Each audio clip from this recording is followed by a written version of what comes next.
All right, guys, welcome back to the Pocket Mads channel. It's Maddie here today.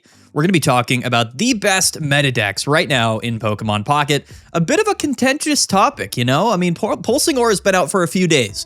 And with this new expansion, a bunch of really strong new cards entered the metagame, and they're all kind of vying for viability. You know, which decks are the strongest? It's really difficult to know.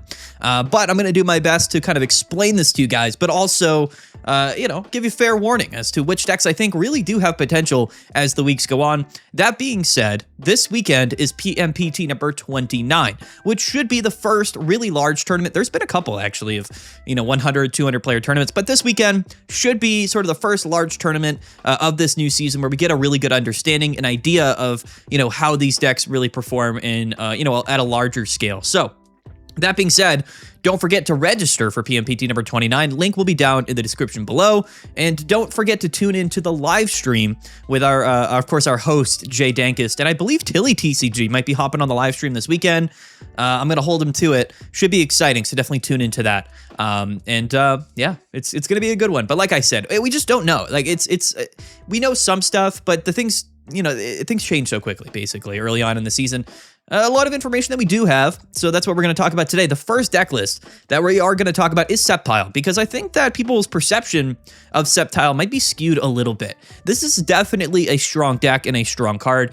Basically, the grass type right now is very well positioned, and I think that it's very important that we categorize grass as like a legitimate typing right now in the metagame. Sceptile's a really good card. You can play it in a lot of different ways. So we've seen people play, you know, Pheromosa, seen people play like Poison Barb Nihilego. We've seen some people play, you know, Ogre Pawn in the deck list to get around some of the sleep decks. You know, there's a lot of stuff going around. So the deck list that we have on the screen here is just one example of a Mega Sceptile deck that did well recently at an online tournament. But keep in mind, I think that things are definitely rapidly changing and evolving about Sceptile. And I think that's a really big deal about Sceptile. One of the things that I really like is that not only is it grass type, so that it's actually really good offensive typing in Pokemon Pocket right now. You're able to hit for super effective on things like Hydreigon in Mega Absol, and that's going to be a really big deal, being able to one-hit KO Hydreigon and stuff. It just makes Sceptile that much better in a metagame, but I think Hydreigon's been one of the best decks, if not the best deck, for the last couple of seasons. So I think Sceptile is well positioned. Not only that, but grass has a lot going for it. You have access to a really good leadoff Pokemon like Pheromosa and Kartana. You also have Leaf Cape if you wanted to buff the HP amount of Mega Sceptile. And of course, we also have the new Fragrant Forest Stadium, which is a really, really big deal. I don't want people to downplay how good the stadium is. It's one of the biggest benefits that grass type decks have right now is the fact that you don't have to play Pokeball and you basically just have an upgraded Pokeball in your deck being Fragrant Forest.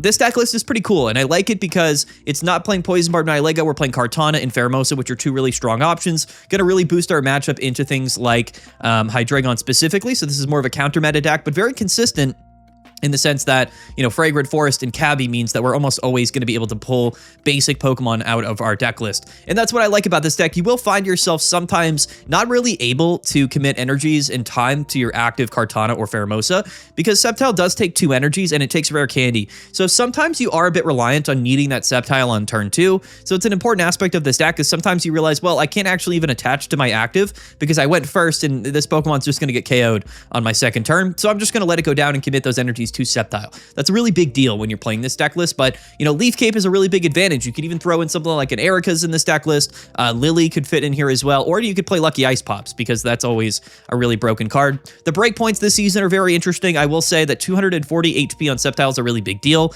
and I think Sceptile in general is well positioned. Now, the elephant in the room is that, of course, Blaziken in the new cast form does very well into this deck. It basically means that cast form will just one-hit KO all of your basic Pokemon, and that's really tough, right, for any grass type deck. Now, Blaziken is a good deck list, but I don't want to sit here and over-exaggerate the fact that I think Blaziken will end up being a top-tier meta deck. Taking a look at the early, you know, win rates for all of these decks and the matchup spreads, it does seem to me that Blaziken doesn't do very well into effectively every other top tier meta deck other than Sceptile. So it's very much like an anti-meta, anti-Sceptile deck. And I don't really think Blaziken has the legs to stick around late in the season. I could be wrong about that. But I think when you take a look at the overall scope of the metagame and the decks that are the most impressive, being, you know, the Bad Dreams archetypes, you know, Hydreigon, even Zoroark, which is up there. And then, of course, things like, you know, Magnezone and Oricorio, like all of like the decks that have been really relevant for the past couple of seasons.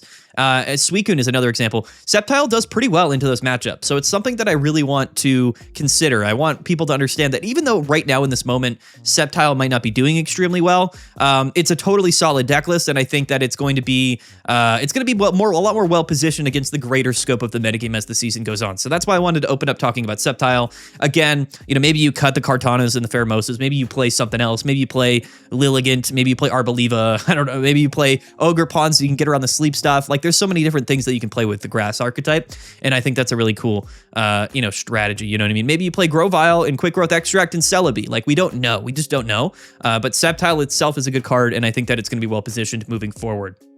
Now, speaking of interestingly positioned decks in the metagame is Suicune Baxcalibur, which to me, I still think this is like a default deck in Pocket. I think it's still going to be popular. A lot of people are going to play it. One thing that really took me by surprise this early season in the new impacts of the metagame was how much Suicune was affected by these new fighting type buffs. And people might not, I guess, fully understand. So like, basically, Suicune is one of the only sort of like basic EX Pokemon that is just in the active always, like from the beginning of the game. Like when you play Suicune, they're going to want this Pokemon in the active from turn 1 all the way up until it gets KO'd. And of course, right? Because that's what Suicune does. It's just in the active and you draw 2 cards. And it's a strong deck. It's a strong card. But these new fighting decks with with Arena of Antiquity and Korrina allow them to basically hit for an absurd amount of damage on your active Suicune really early, like from the get-go. And that's a really big deal because Suicune doesn't have like that much HP, right? So something like a Hitmonchan coming out and hitting you for like 90 damage on turn 1 is a really big deal. So I honestly think that Suicune struggles right now with any of that fighting package stuff because it's a basic EX Pokemon. So all of those fighting Pokemon deal an absurd amount of damage to Suicune right from the get-go. So Suicune is more of a liability now than it really ever has been. And I think that's a very interesting result of some of these new cards that have been released. Also, things like Sceptile, if you do play healing in Sceptile, it's always going to be well positioned in a Suicune. Suicune has always struggled with those grass type decks that play healing because the breakpoints in the margins are very thin for Suicune, right? Like it doesn't have a ton of HP and it doesn't deal a ton of damage. So if you play like a high HP grass type Pokemon and you're playing healing, like you're just always like likely to beat Suicune, like because that's just the nature of it. Like all of those grass decks always beat Suicune. So I think that makes Suicune kind of uniquely, maybe not as well positioned as it has been in previous seasons. I think right now it's being propped up by how many people are playing Blaziken and Hydreigon. Suicune Baxcalibur has been kind of one of the only decks ever to have like a real winning matchup into Hydreigon. And that's the other thing is that Sceptile now is like a second meta deck that has a good matchup into Hydreigon.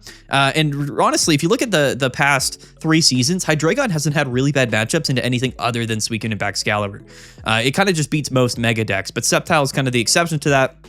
And I think that's a big deal. So I wanted to mention Suicune. People are still playing it. It's still doing well. If it wins the tournament this weekend, I don't think anybody should be shocked by that. But I don't feel as confident about Suicune moving forward, like into the late season, as I kind of do or have in previous seasons. So it's an interesting deck, but it's still good. So we had to highlight it. Next up is going to be one of the bigger surprises, and that is going to be Dark Greninja. So Lucky Egg is a tool card that I just never really thought would see that much play or be that relevant, but it's an incredible tool to draw a lot of cards, especially in Chingling decks. I think that Chingling is still relevant. People are still sleeping on Chingling. I know people, like I always tell people that Chingling's one of the best cards in the game, and people don't really believe me because of this, all of the new like Igglybuff sleep stuff more recently, which, does impact Chingling pretty dramatically, of course. But I still think Chingling is a winning card. I think that Dark Greninja, is actually the highest win rate deck so far throughout this entire season.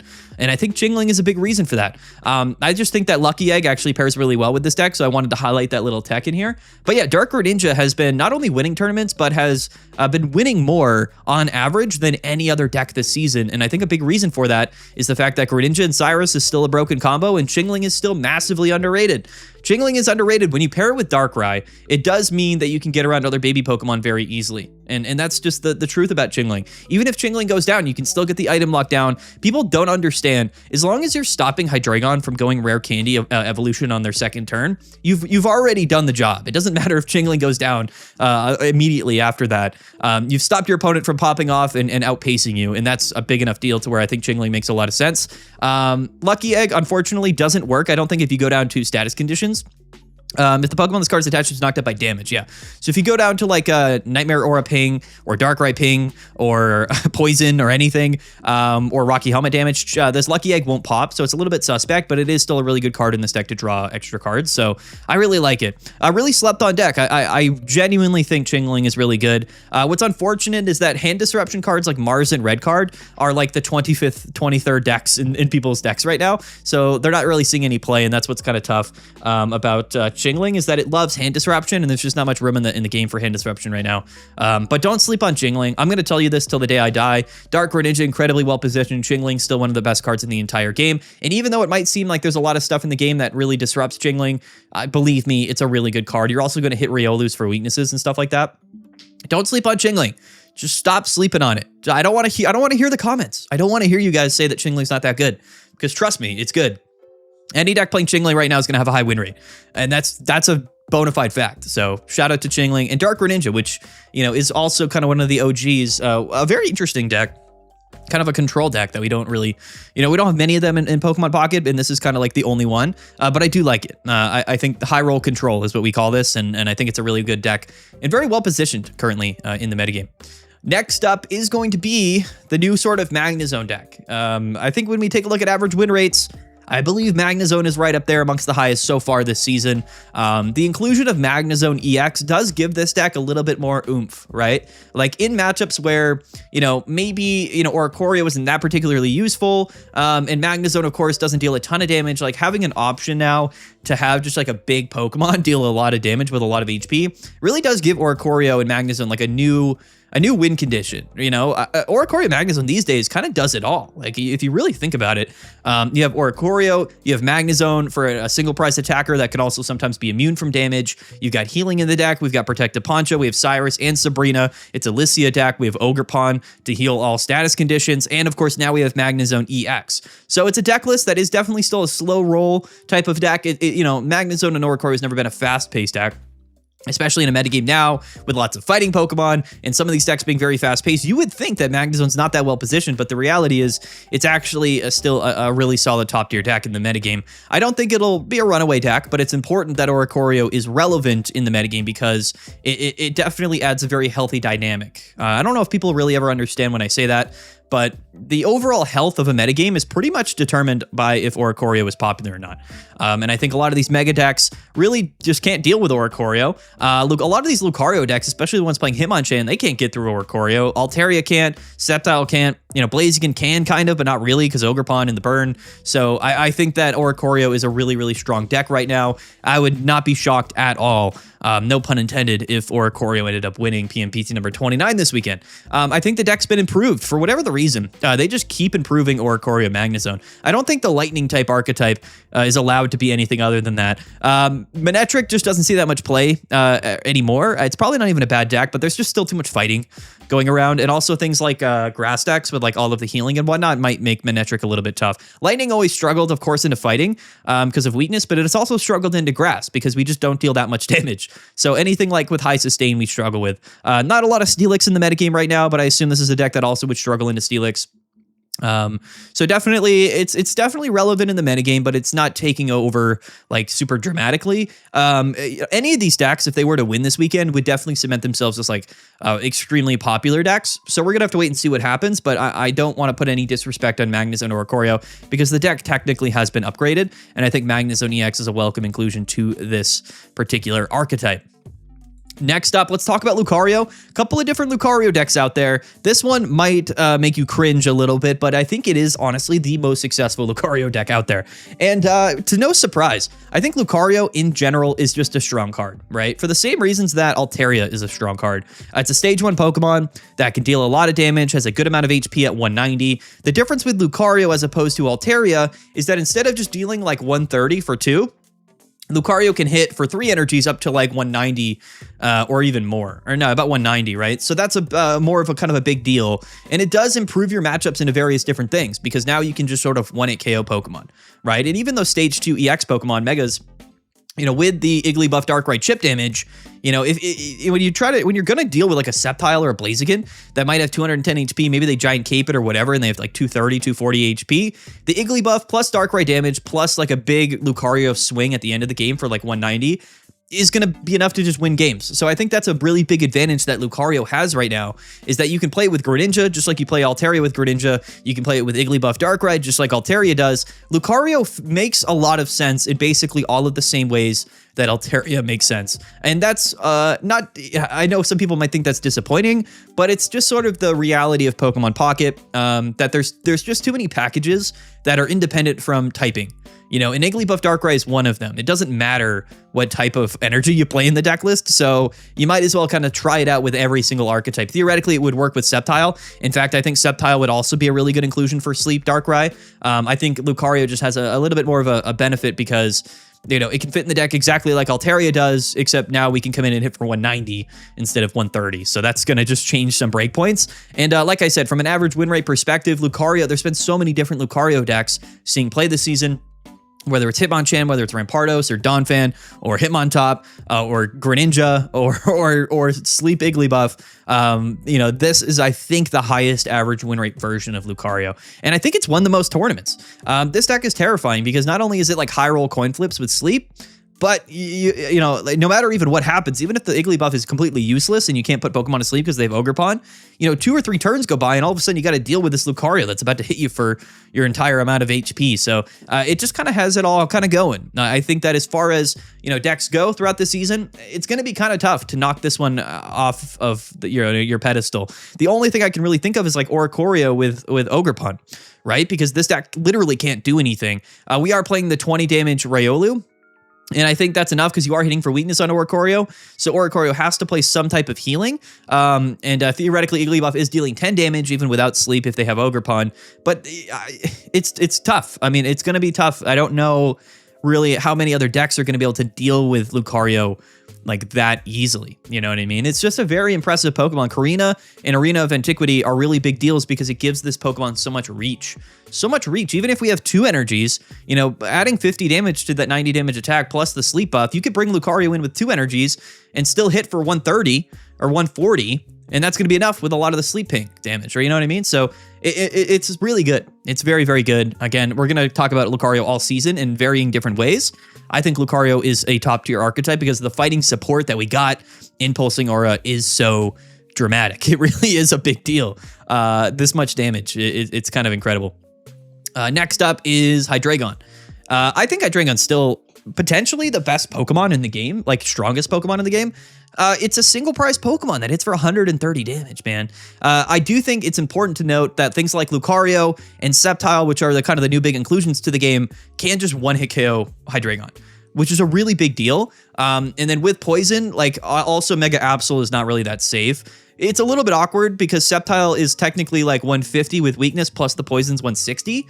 But that forces Mega Absol to swap out anyway. So at the end of the day, I think Sceptile is very well positioned into Hydreigon. But not many other things can beat Hydreigon very well. What you'll see here is an updated Hydreigon list, and that's with Bombardier. Bombardier is a really good card.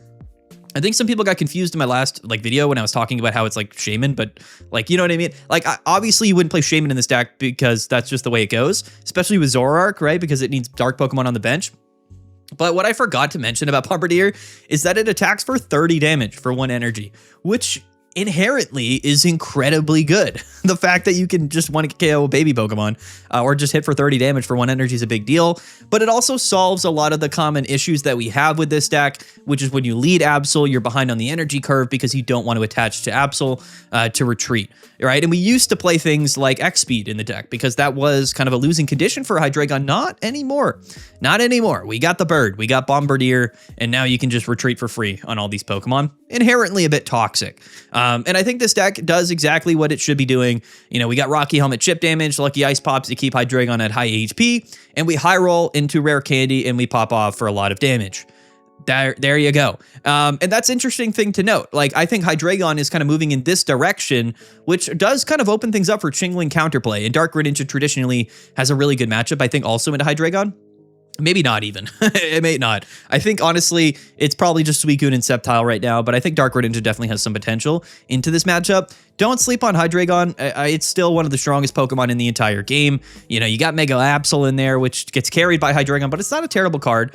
Definitely less crazy now in the sense that Sceptile and Lucario can both put a ton of pressure onto Mega Lucario and potentially win it KO. So that's a really big deal that, you know, we don't want to sleep on for sure. But yeah, I think Hydreigon will continue to be a strong deck all season. Yeah, man, I mean, a lot of decks struggle with Hydreigon still, you know, like a lot of decks. Like the matchup spread for Hydreigon is still very, very impressive. Anything Altaria that doesn't play Chingling kind of just loses to Hydreigon. And then also Blaziken's losing to Hydreigon. A lot of things are. And I think Magnezone still, of course, loses to Hydreigon. So it's going to be a really good deck. I do think that the Magnezone EX improved our matchup into Hydreigon, but it's still not a winning matchup in my estimation. Do not sleep on this deck. It's still going to be a top tier deck this season. But this is why I am encouraging people to play Sceptile. I know Sceptile might not seem like a great pick right now, considering that there's a lot of fire type decks seeing play, but like in the grand scheme of the metagame, if we can knock Hydreigon down a peg, that will open up the metagame for a lot of other decks. And like selfishly, as somebody right now that of course makes content and reviews the metagame, for the health of the game and the progression of the metagame, playing things like Sceptile that are good into Hydreigon is just going to be a really good thing. So that's my meta manipulation of the day.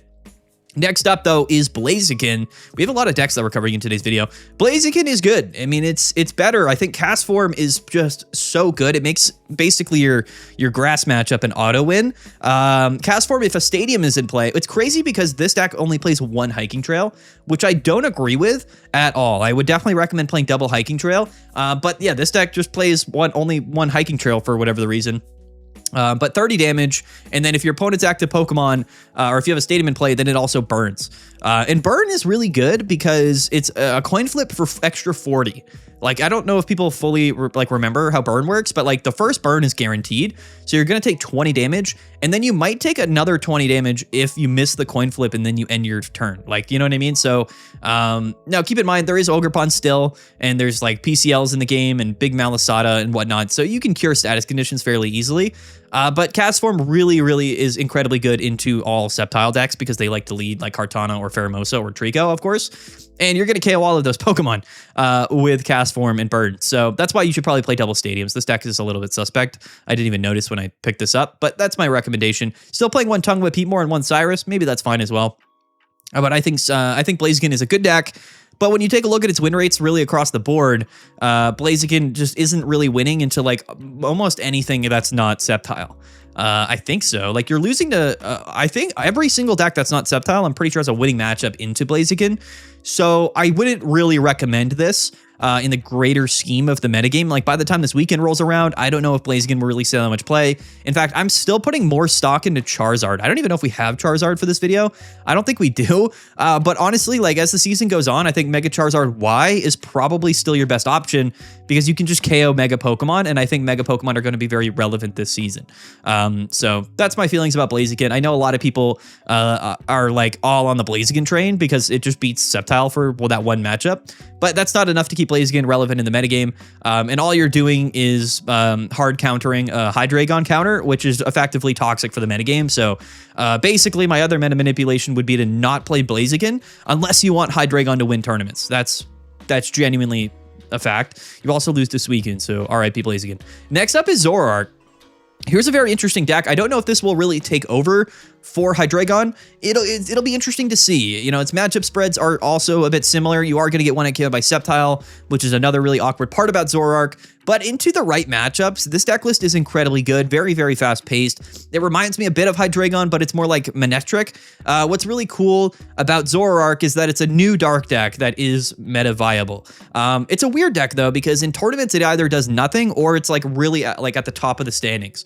You know what I mean? Like when I take a look at tournaments, there's like one Zoroark deck that's like 10-1. And I'm like, all right, you know, but I do think it's very matchup dependent. Also, Lucky Ice Pops fit very well into this deck. So into some matchups, if you're playing Ice Pops with Zoroark and Darkrai and Absol, you're probably going to end up just maybe getting lucky and winning the game. But it's a very volatile deck, and I think it has a lot of similarities to Hydreigon, which does tell me that I think it's probably going to be pretty meta relevant. It really depends. You know, the thing is, the deck is so similar to Hydreigon that it's going to either have to take some of the meta share from Hydreigon and compete with it for that spot in the metagame, or it'll just never really see play. But I think it's similar enough to Hydreigon that maybe it is kind of worth playing to some degree. I would love to hear your comments down below, and like I would love your guys' opinions about Zoroark, because like you got to understand, if Hydreigon wins this weekend, nobody's playing Zoroark. It's gone. It's forever disappeared into existence. But if Zoroark wins this weekend, that is a really big deal, because then people are going to play it. There's going to be less Hydreigon, and that's going to be a really big shift in the metagame. So it's something that we have to look out for. And I do recommend it to some degree because it's been doing quite well in some of these online tournaments. So we'll have to see how it performs this weekend, or even how many people play it. But I'm not going to be that surprised if like Double Lucky Ice Pop Zoroark ends up like really high up in the standings, because it's a really strong deck. Very, very strong. And that's my thoughts about Zoroark. Next up is going to be Mega Lucario. I think that there is a, this version of Mega Lucario is like #1 seed at like a 200 player tournament today. So what's interesting about Lucario is that you can play it so many different ways. Again, the average win rate perspective, Lucario, I think, has been the best when it's either Sleep Darkrai or Greninja. But theoretically speaking, like pure fighting type Lucario is very good. And I do think that if you're going to be playing like a fighting type leadoff Pokemon, like if you're not playing it with Greninja, and if you're not playing it with the Igglybuff Darkrai, Hitmontop probably is your best option. I just think it is. It's 20 to the active, 20 to the bench. It's exactly like Pheromosa, but you're not weak to fire, which is a big deal. And there's not a lot of like fast-paced Psychic type Pokemon that you're going to see in the active. The only relevant Psychic Pokemon in the game is Altaria or like Meloetta, but those aren't Pokemon that are going to be putting on like front-loaded damage early on in the game. So Hitmontop is like effectively very safe. It's very, very safe. And with Arena of Antiquity and with Karina, you can hit Suicunes for a lot of damage. You're also just damaging the bench. A Rocky Helmet, Hitmontop, with Lucario, Fighting Coach, with Arena of Antiquity is a really, really good setup for Mega Lucario on the back end to win games with Cyrus. So it's a different win condition for Lucario, but a very strong deck. Again, fighting has been buffed dramatically, and I do think Lucario is one of the stronger decks in the entire game right now. So we have to give it a little bit of credit. And I like Hitmontop a lot. I do. I think it's just sort of the best option. I think it's better than Hitmonchan because it's not an EX Pokemon, so you can just deal with Oricorio very well. And you actually want to KO Oricorio if you have Fighting Coach Lucario active. No, you don't. With Rocky Helmet, you kind of do. It's an easy matchup because like it's not even that big of a deal. Yeah, I really like it. I think Hitmontop is going to be like, if you wanted to play like a real pure fighting type deck, this is your best option, which is why I wanted to highlight it. I don't know if it'll end up being as popular as some of the other Lucario versions. Again, Sleep Lucario has won like 2 or 3 tournaments already. So, you know, it's definitely more of the dark horse of the Lucario decks, but I know some people just aren't going to be really happy about having to play Igglybuff Darkrai with Lucario. So if you wanted to play a real fighting deck for the real fighting type purists out there, really looking to take it full force, this fighting type renaissance that we have here in front of us, here you go. This is kind of my recommendation right now. I like Donphan, I like Hitmonchan, but Oricoria's prevalence right now makes it so that if you are playing a fighting type deck, you know, you really need to play either Fighting Coach Lucario or something else that's not an EX Pokemon, just so you don't lose to Oricorio. But yeah, don't sleep on Lucario, guys. It's one of the better Pokemon now in the game, and it's scary. It's very terrifying. Lastly, it's going to be our weekly wild card. I did pick a wild card for you guys because I wanted to, but also this is just hear me out, okay? Don't click off the video when you guys see this.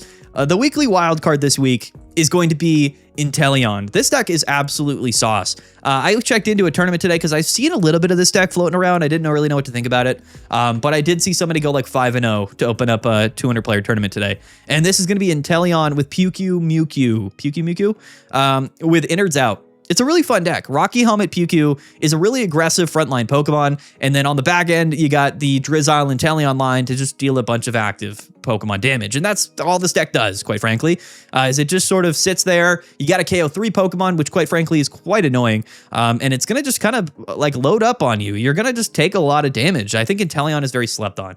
I think a lot of people initially were like, why would I play Inteleon and not Greninja? When theoretically speaking, you get a lot more damage out of Inteleon, especially with Parasol Lady. So if the game ends up going fairly long, which is why I think playing only single prize Pokemon is a big deal, you're going to end up being massively surprised by the amount of total damage that comes out. If you KO Mewtwo, you take 50 damage. It's also hitting you for 20. With Rocky Helmet, that's 70 damage that you take if you KO it. And that's all of a sudden 90 damage that this single prize Pokemon did to you. And on the back end, you're getting hit by 20 damage Drizziles and 30 damage Inteleons. It adds up over time. Believe me, it's not something that a lot of decks are going to be able to contend with. And I actually think it's a very viable strategy. Now, I would like to see maybe a May in this deck instead of Copycat, maybe some other consistency in here. I know we are playing Pokemon Communications, which I think is really good. But at the end of the day, maybe even Mesa Gosa. Throw a Mesa Gosa into this deck, maybe instead of Field Blower. I personally think that Inteleon is very underrated. I do. Theoretically speaking, if you have double Drizzile on your board, you can hit for an additional 50 in a single turn by evolving Inteleon, scooping up the other Inteleon, or scooping it up, and then evolving the other Drizzile with the same Inteleon. That's actually 60 damage, but if it's a Sobble and a Inteleon, then that's 50. But you can theoretically hit for 50 or 60 in one turn, whereas Greninja can only hit for 20, unless you have two Greninjas, right? So I like it. I do. It's a really good deck, a lot of extra damage, not something to sleep on, and I think more testing should be done with Inteleon. I tested Suicune with it initially, but I did run into the fact that Suicune struggles a lot into these fighting decks. So Suicune I not feel very confident about, but Inteleon I feel very confident about. And if we ever get like a water type support card that searches for Pokemon, Inteleon is going to be broken. It's going to be very, very good. This is one of the more underrated Pokemon in a very long time that we've had for Pokemon Pocket. So there we go. That's my opinions. Shout out to Inteleon, and then shout out to Pulsing Aura. Very refreshing dose of new cards and new sort of meta strategies. I think this season is going to be really fun. I think that my early interpretation of this metagame is that I'm almost like a broken record. There's so many strong decks. There's just so many. I mean, I think there's probably 10 decks you could play right now that no one would be shocked if it were to win this weekend. And that's a really big deal for the health of the metagame and the overall funness of Pokemon Pocket. And I think right now it's a pretty fun game to play. We don't have ranked, so that's why you guys got to go and play in PMPT number 29. Link to register down in the description below. And if you do not play this weekend, definitely tune into the live stream because it's going to be a very, very interesting watch. I'm very excited about that. I'm going to leave off this video by also letting you know that the Champion Mads channel, we've been uploading videos about Pokemon Champions on that channel. We've been uploading more single battles content. It's been a lot of fun, but we also have a Pokemon Champions tournament that's running this weekend alongside PMPT. So if you wanted to compete, if you, for whatever the reason, if you wanted to try out Pokemon Champions and play in a singles battle tournament, then go check out that in the Discord as well as over on the Champion Mads channel. Go give that channel a view. Go check it out. Go subscribe. I would appreciate it. All right, guys, there it is. That's the video. Comment down below. Let me know what you guys think. We'll see you guys next time. Peace out. Have a good one. And yeah.